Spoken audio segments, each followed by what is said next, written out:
You split the signs with the word. The void could not resist. أخبار كتير نزلت الفترة اللي فاتت عن عودة BTS بعد الجيش، وهل هيكون في ألبوم جديد؟ هل هيرجعوا مع بعض كفرقة؟ هل هيكون في جولة عالمية؟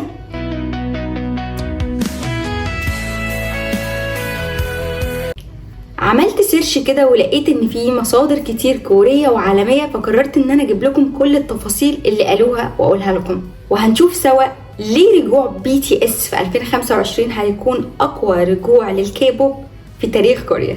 ولو مش عارفيني، انا نور، بشتغل مع السفارة الكورية كداعمة رقمية وبجيب لكم معلومات عن كوريا.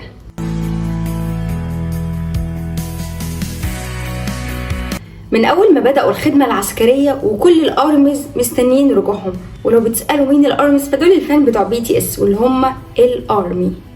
لحظة رجوعهم قربت جدا، اعتقد ما فضلش غير اقل من شهر وBTS يكونوا معانا اخيرا. اعضاء فرقة BTS هيكونوا معانا السنة دي، وده مؤكد من شركة بيج هيد. شركة بيج هيد دي الشركة المسؤولة عن BTS. جين اول واحد خلص، وبعد كده جيهو. باقي الاعضاء هيكونوا معانا في اقل من شهر بس. طبعا كلنا متحمسين وانا اولكم، لاني انا فان لBTS من 2018، فمستنيه رجوعهم بفارغ الصبر. وكالة بيج هيد الوكالة بتاع BTS اكدت رجوعهم في النص الثاني من 2025، وده خلاص مفضلش غير اقل من شهر. لحد دلوقتي مفيش اعلان رسمي عن الالبوم، ولكن في تقارير كورية بتأكد ان في ألبوم بيتجهز وهيتم اصداره في النص التاني من 2025. ده معناه ان هم شغالين على ألبوم، ان الألبوم ده هينزل بعد رجوعهم على طول. يعني نتأمل كده والله.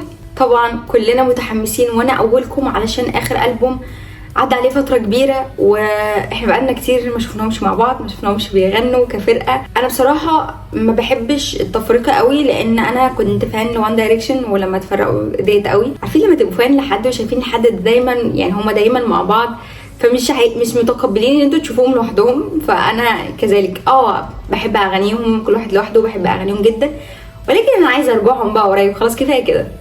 المهم بقى، التقارير الكورية دي قالت ان هايب شغالة مع مؤلفين ومنتجين عالميين علشان الألبوم، وطبعا ده معناه ان الرجعة دي مش هتبقى اي كلام، وده طبيعي لان هم راجعين بعد فترة كبيرة، فلازم يرجعوا بألبوم، فاهمين طبعا.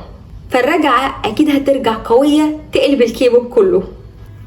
الناس كلها بتسأل هل هيكون في جولة عالمية؟ حسب التقارير اللي انا شفتها، الجولة هتكون في 2026، ولكن الاعداد ليها هيبدأ في 2025، وده طبيعي علشان الالبوم هينزل في 2025 في البداية، وبعد كده يبتدوا يروحوا بقى لجولة عالمية في 2026. طبعا الناس كلها متحمسة للجولة العالمية، لان اخر جولة عالمية كانت ليهم هم كلهم مع بعض من فترة كبيرة.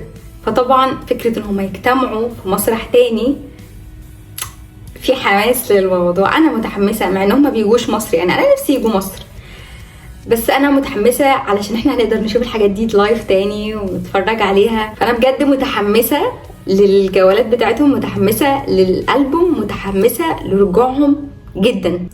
حاليا جين بعد ما خرج من الجيش بيعمل ألبوم لنفسه، ورجع يشتغل تاني لحد ما BTS يجتمعوا.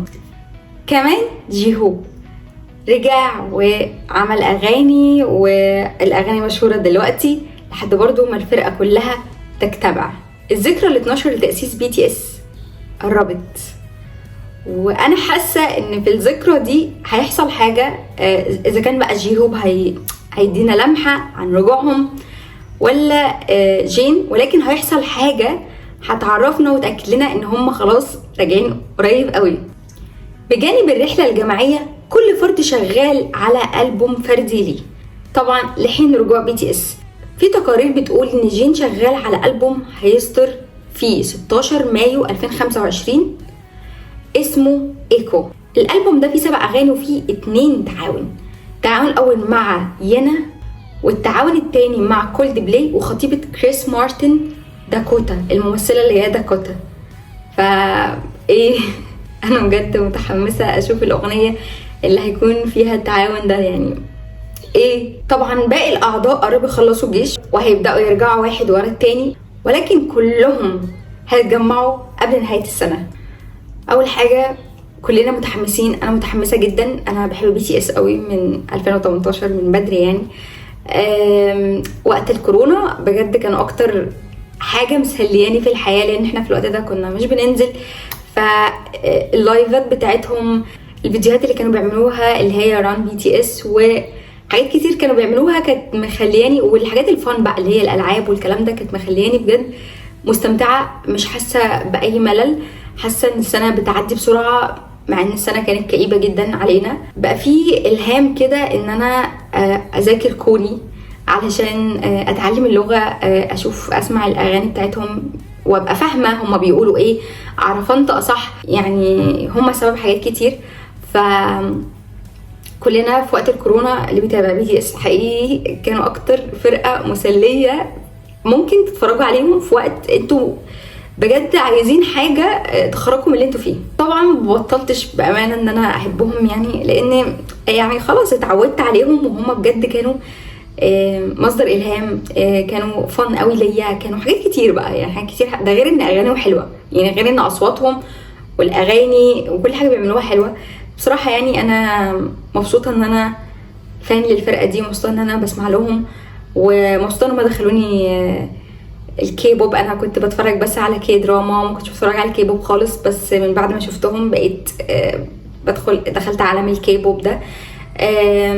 حتى وانا بشتغل مع السفاره كداعمه رقميه، بشتغل على ان انا اوصل معلومات كتير عن كوريا، وشايفه ان من ضمن المعلومات دي ان انا برضو لازم اوصل عن BTS، لان هم يعتبر اساس كبير قوي في كوريا. انا شايفه اللي جاي من BTS او رجوعهم هيكون رجوع قوي جدا لكوريا وللكي بوب، لان BTS من افضل الفرق الكوريه في كوريا. كده 2025 هتبقى سنه BTS، كده احنا عارفين الحته دي. ورجعتهم طبعا مش هتكون اي رجعه، دي هتكون رجعه قويه، لان في ملايين مستنيين رجعتهم. لو بقى متحمسين زي اكتبوا لي في الكومنتس، انتوا متحمسين للالبوم ولا الرجعه كلها على بعضها، ولا الجوله العالميه اللي عايزين تشوفوها وتشوفوها هيعملوا ايه؟ متحمسين لايه بالظبط؟ وقولوا لي بالمره عشان انا عندي فضول. ايه اكتر اغنيه بتحبوها لBTS؟ يعني انا عن نفسي بحب اغاني كتير ليهم، بحب Your Eyes Still، وقولوا لي في الكومنتس عشان انا بجد عايزه اعرف ايه اكتر اغنيه بتحبوها لBTS، وهرد عليكم واقول لكم كمان عن اكتر اغنيه بحبها. وما تنسوش تعملوا لايك وشير وسبسكرايب وتدعموني، وان شاء الله افضل اجيب لكم معلومات كتير عن كوريا، ودايما اساعدكم في ان انا اجيب لكم معلومات عن الثقافه الكوريه. نيام.